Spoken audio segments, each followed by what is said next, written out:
Hoy, Norman Mangusin, na sinungaling, mukhang tikbalang, mukhang kabayo, at higit sa lahat, putang ina mo araw-araw. Na-exclusive interview ko ang CICC, ha?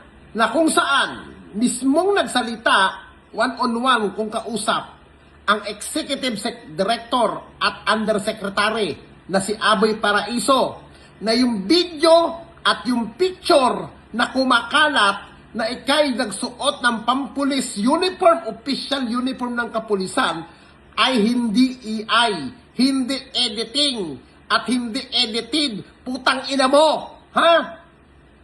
Urig na video daw yan, ayon mismo sa mga dalubhasa sa mga video. CIC ang na-interview ko mismo, putang ina mo ka. Lahat na lang ng kasinungalingan gagawin mo para lamang sa kapersonalan mong kalitsihan, putang ina mo talagang kamukha kang kabayo. Yan lang ang kaya nyong gawin.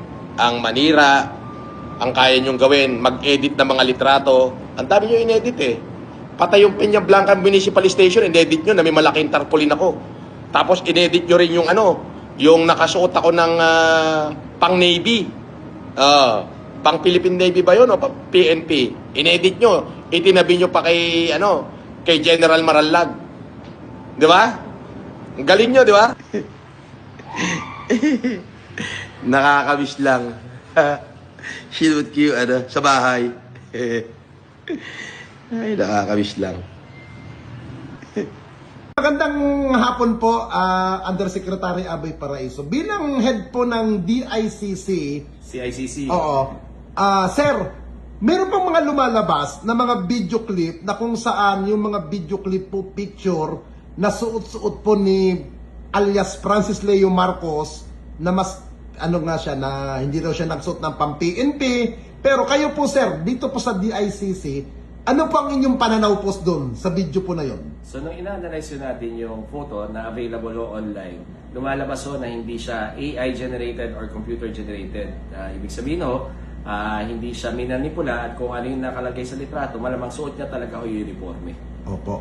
Mayroon po ba siyang pananagutan doon sa ginawa niya pong yun? Well, under our revised penal code, maaari po siyang kasuhan ng usurpation of authority tsaka illegal use of uniforms and insignias po.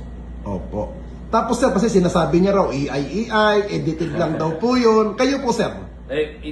Ginamitan natin ng technology, ina-analyze natin at yung mga available videos online po, lumalabas po hindi po siya AI generated or computer generated po. Oh, ibig sabihin sir, legit po na video po yun, hindi po edited. Legit na photo yon na sinuot niya, base sa pag-analyze namin, sinuot niya ho yung uniform niya. Maraming salamat po. Yun, ano sinasabi mo?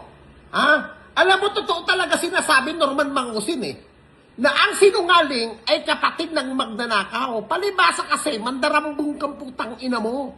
Ha? Ang pangit nga ng mukha ka lang ng ulupong putang ina mo. Nagdadamay ka pa na kung sino-sino. Nananahimik yung general, hindi niya pinakikialaman. Ang lakas ng loob mo maghamon ng suntukan, putang ina mo ka. Bakit hindi tayo putang ina mo ka, at pipitan kita, buwisit ka, kahit mukha kang tikbalang, mukha kang kabayo, pipitan kita, putang ina mo.